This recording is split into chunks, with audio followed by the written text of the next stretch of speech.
They laughed when I said I'd win an award one day. So when the day finally came, I made sure they were sitting in the front row. Imagine being told your dreams are a joke. That you're wasting your time. That you'll never be good enough. For years, I heard those words from people who were supposed to believe in me. But here's the truth, sometimes, the biggest motivation comes from those who doubt you the most. This is the story of how I turned their no into my watch me. If you've ever been underestimated, hit like now. And subscribe, because this story is for anyone who's been told they'll never make it. I wasn't born talented. I wasn't the smartest or the most gifted. But I had one thing, stubbornness. The problem? The world doesn't reward stubbornness, it rewards results. And when you're surrounded by people who see your failures as proof you should quit, it's easy to start believing them. The first insult. It started with a single sentence, one that stuck like a thorn. I was 15, standing in front of my English class, holding a short story I'd spent weeks writing. My hands shook, but my voice was steady as I read it aloud. When I finished, there was silence. Then, the teacher sighed and said, "Creative writing? That's not a real career. You should focus on something practical." The class laughed. I forced a smile, but inside, something cracked.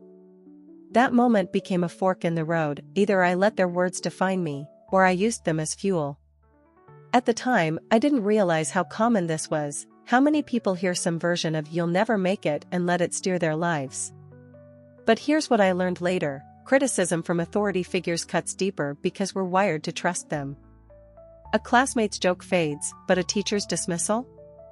That lingers. For months, I replayed that moment, wondering if they were right. Maybe writing was a waste of time. Maybe I was just another kid with unrealistic dreams. But then, something shifted. I started noticing how often people dismiss passions they don't understand. The musician told to get a real job. The artist asked, "How will you pay rent?" The entrepreneur laughed at thinking too big. That's when I realized, most critics aren't trying to help, they're projecting their own fears. My teacher wasn't evil, she just couldn't imagine a path she hadn't walked. So I made a quiet promise to myself, I'll prove it's possible. Not with arguments, but with action. I wrote more, not for grades, but for growth. I submitted to contests no one knew about. I collected rejections like badges, because each no meant I was trying. Years later, when that same teacher saw my name in a literary magazine, she emailed me, "I remember your potential." No apology, just acknowledgement. But by then, it didn't matter. The insult that once crushed me had become the spark. Because the truth is, the first no is a test. It separates those who'll fold from those who'll keep going. And if you're hearing this now, wondering if your dream is worth the fight, here's your answer. The world doesn't decide what's possible for you. You do. The comparison trap. Every family gathering became a silent battle. While relatives praised my cousin's medical school acceptance and my brother's engineering internship, I sat clutching my notebook of unfinished stories, smiling through the question I dreaded most, so what are you really doing with your life? The unspoken message was clear. In the hierarchy of success, my dreams ranked somewhere between cute hobby and wasteful delusion. Comparison didn't just hurt, it distorted reality. My cousin wasn't just smart, he became the golden standard against which I was measured. My brother wasn't just hardworking, he was proof that real careers followed a specific formula. Meanwhile, my creative ambitions were treated like childish phase I'd eventually outgrow. What made it worse was how subtle the conditioning was, no outright insults, just raised eyebrows when I mentioned writing, awkward silences when I shared small victories, and that patronizing tone when someone said, "Well, at least you're having fun," as if passion automatically meant poverty. I started questioning everything. Maybe they were right. Maybe stability was more important than self-expression. Maybe I was wasting my potential. The turning point came during a holiday dinner when my uncle joked, "We'll have one doctor, one engineer, and, whatever this is," gesturing at me. The table laughed. That night, I tore 3 drafts to shreds. But then something unexpected happened. My cousin, the successful one, found me crying in the kitchen. Instead of pity, he handed me a book of poetry and said, "I envy your courage." I never had the guts to choose what I actually loved. In that moment, the illusion shattered. The comparisons were never about me, they were about other people's fears, regrets, and narrow definitions of worth. I stopped attending the imaginary race I never signed up for. The notebooks came back out. The stories got bolder. And when relatives asked, "When will you get serious?" I finally understood, they weren't questioning my choices, they were revealing their limitations. Achievement isn't measured by how closely you follow someone else's path, but by how authentically you walk your own. Years later, when my first novel outsold my cousin's medical journal publications, no one mentioned comparisons anymore. The trap only works if you believe there's just one way to win. The silent grind. The most transformative work happens in invisible hours. While friends posted about their promotions and classmates celebrated milestones, I spent 4 years in a dimly lit apartment writing stories nobody read. My routine never changed: wake up at 5 a.m. before my retail shift, scribble dialogue on napkins during lunch breaks, stay up until 2 a.m. revising paragraphs that still didn't feel right. There were no witnesses to this process, no cheering sections for rejected drafts, no applause for the 37th rewrite of a single chapter. Just the quiet hum of my laptop and the growing stack of notebooks filled with ideas the world might never see. What kept me going wasn't confidence, but a stubborn refusal to let my efforts be wasted. I treated writing like a secret mission, telling only my barista about the manuscript under my arm because strangers have no expectations to crush.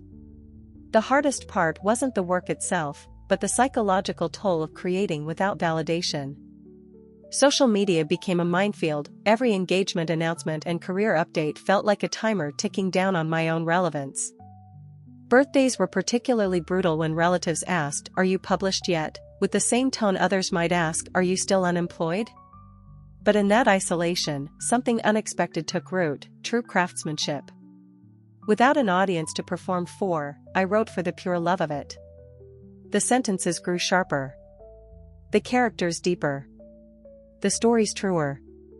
I stopped fantasizing about fame and started obsessing over mastery, how to twist a plot in ways that would haunt readers, how to make dialogue sound like eavesdropped conversations.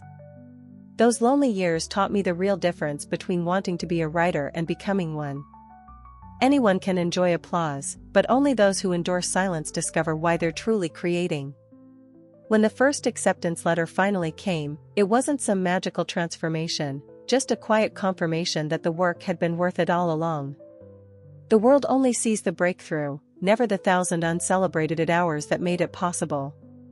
Looking back, I realized those unseen years weren't a punishment, but a gift. The silence wasn't empty, it was fertile ground. The almost quit moment. The breaking point came on a Tuesday night in November. After 117 rejections over 3 years, I sat on my bathroom floor staring at the latest email, another polite "not for us" from a literary agent who'd actually seemed enthusiastic. My savings were gone. My part-time job barely covered rent. Friends had stopped asking about my writing, assuming I'd moved on. That night, I opened my manuscript file with every intention to delete it all. My finger hovered over the keyboard as tears blurred the screen. What was the point? Maybe everyone had been right. Maybe this was just a childish dream I needed to outgrow. I started mentally drafting the email to my parents about going back to school for something practical. Then something peculiar happened. As I scrolled through the doomed manuscript one last time, I noticed a paragraph I'd written 2 years prior, clumsy and overwritten.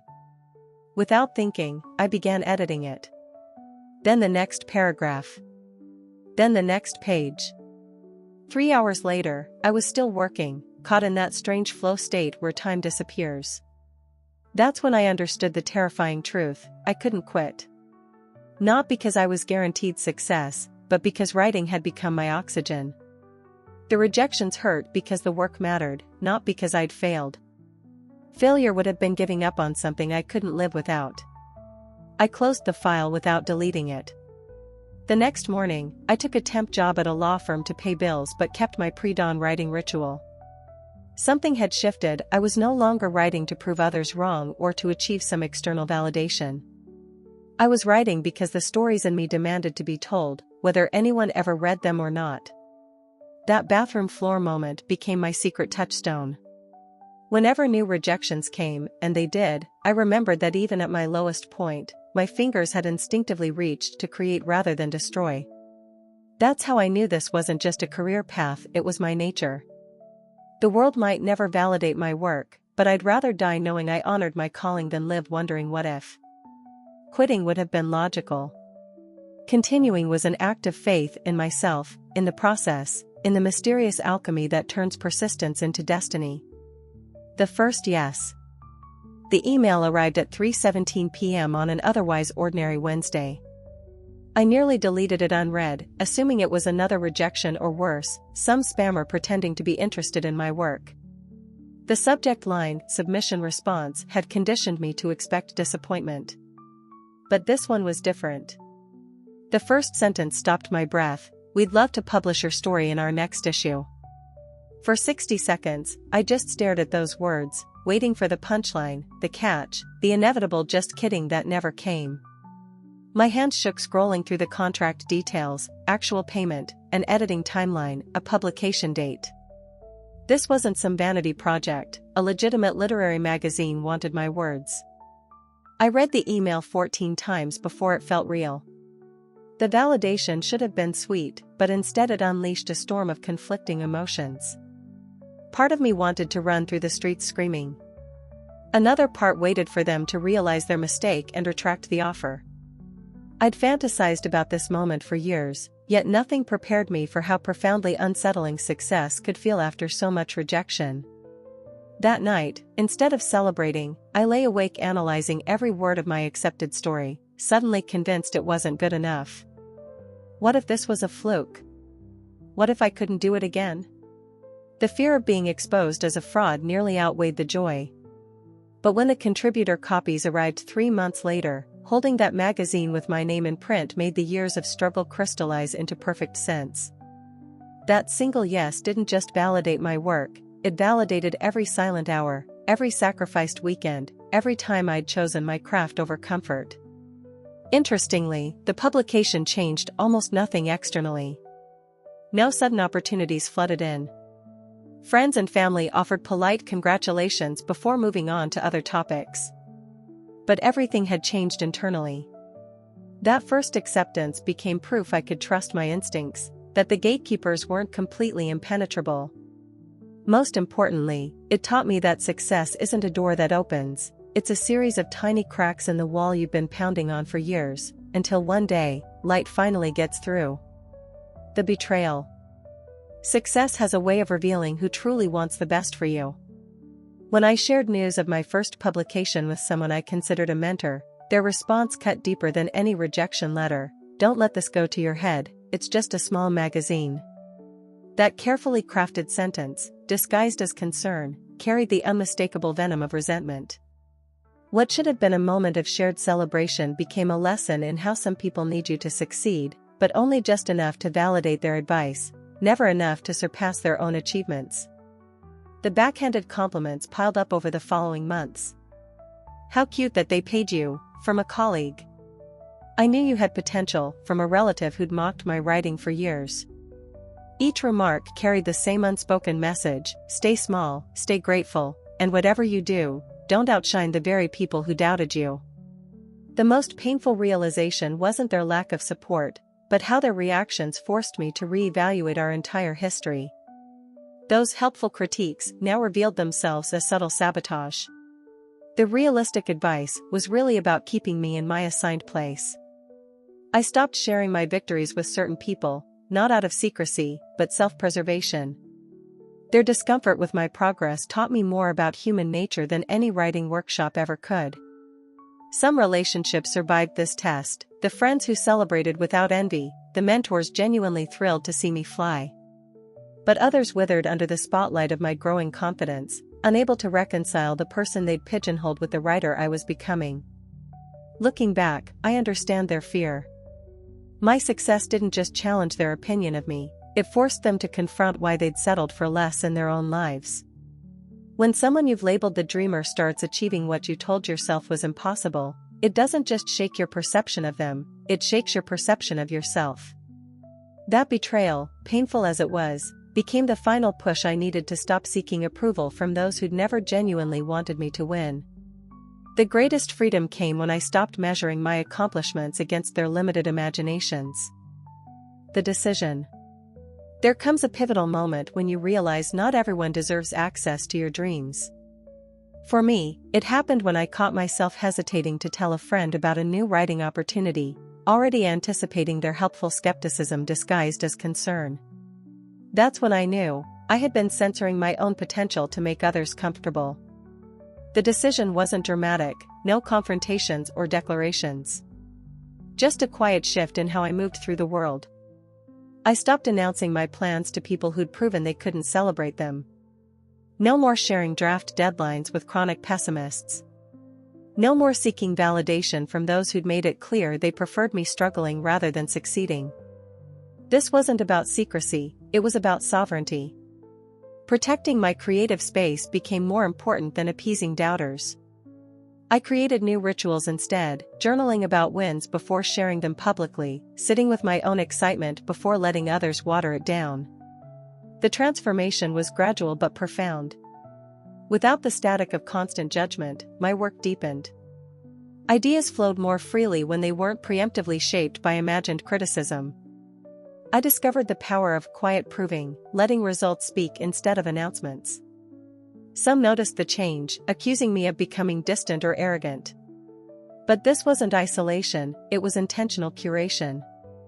I surrounded myself with fellow creators who understood the grind, mentors who asked, "How can I help?" instead of "Are you sure?" The most surprising discovery? How little others actually thought about my journey. Those whose opinions had once paralyzed me were too busy with their own lives to notice my silence. My greatest fear, that withdrawing would prove their doubts right, instead revealed how much energy I'd wasted seeking approval from spectators. That decision to work in purposeful silence became the foundation for everything that followed. Not every dream needs an audience in its fragile stages. Some seeds grow best when planted in darkness, away from prying hands that might mistake them for weeds before they've had the chance to bloom. The invitation. When the award nomination letter arrived, my first instinct was to hide it. Old habits die hard. But as I stared at the embossed letterhead, something unexpected bubbled up, not anger toward my doubters, but profound gratitude for their unintended role in my journey. That's when the idea struck, they should witness this moment. Not for some petty revenge fantasy, but as living proof that limitations exist only in the mind. Crafting those invitations became its own form of therapy. I wrote each one by hand, remembering specific put-downs they'd given me over the years, writer's starf scribbled beneath the gold-embossed details for my practical aunt, nice hobby subtly referenced in the RSVP card for my skeptical former professor. The act wasn't about shaming them, but about reclaiming those painful moments and transforming them into something beautiful. Some recipients never responded. Others reacted with performative enthusiasm that couldn't mask their discomfort. A few sent back handwritten notes admitting they'd underestimated me, the closest I'd ever get to an apology. What surprised me most was my own emotional detachment throughout the process. The girl who once craved their approval was gone. In her place stood a woman who understood that validation must come from within first. The invitations weren't a plea for recognition, but a ceremonial passing of the torch, from the version of me that believed their limits to the woman who had shattered every single one. As the RSVPs trickled in, I realized this was never really about them at all. This was my public declaration that dreams whispered in darkness deserve to be celebrated in the light. That the opinions of others hold only the power we continue to lend them. That sometimes the most powerful closure comes not from confrontation, but from unconditional success. The stage was set, not just for an awards ceremony, but for the ultimate demonstration of how far quiet determination can carry you when you stop letting other people's imaginations dictate your reality. Their reactions. Watching them arrive at the ceremony became its own surreal spectacle. Some entered with exaggerated smiles, scanning the room to see who else had been invited to this reckoning disguised as a celebration. Others lingered near the back, as if hoping to remain unnoticed. My former professor actually brought a stack of student papers to grade, a transparent attempt to appear busy and unimpressed. The most telling reactions came in the unguarded moments before they noticed me observing. The flicker of shock when they saw the venue's grandeur. The subtle double-take at the program bearing my name in bold print. The way their eyes darted to my family members, searching for confirmation that this was all real. A few approached with hollow congratulations, their forced enthusiasm failing to mask the tension in their shoulders. One particularly memorable guest, the same person who'd once told me publishing was pure luck, kept nervously adjusting their tie while staring at the stage where my award would be presented. What fascinated me most wasn't their discomfort, but my own lack of satisfaction in witnessing it. I'd imagined this moment for years, yet now that it was here, their reactions felt strangely insignificant. The real revelation came during the cocktail hour when an old colleague pulled me aside. "I always knew you had it in you," they lied through champagne-flushed cheeks. In that moment, I understood these people weren't villains, just prisoners of their own limited vision. Their inability to celebrate me said nothing about my worth and everything about the cages they'd built around their own potential. The award itself would come later, but this was the true victory, realizing their opinions no longer held power over me. Their presence, which once would have terrified me into stumbling over my words, now registered as mere background noise to my triumph. The most unexpected reaction came from within, not the anticipated smugness, but a quiet compassion for people who'd never dared to dream as boldly as they discouraged others from doing. They came expecting to witness my validation, but left carrying something far heavier, the undeniable proof of what becomes possible when someone refuses to accept the boundaries others try to impose. The stage.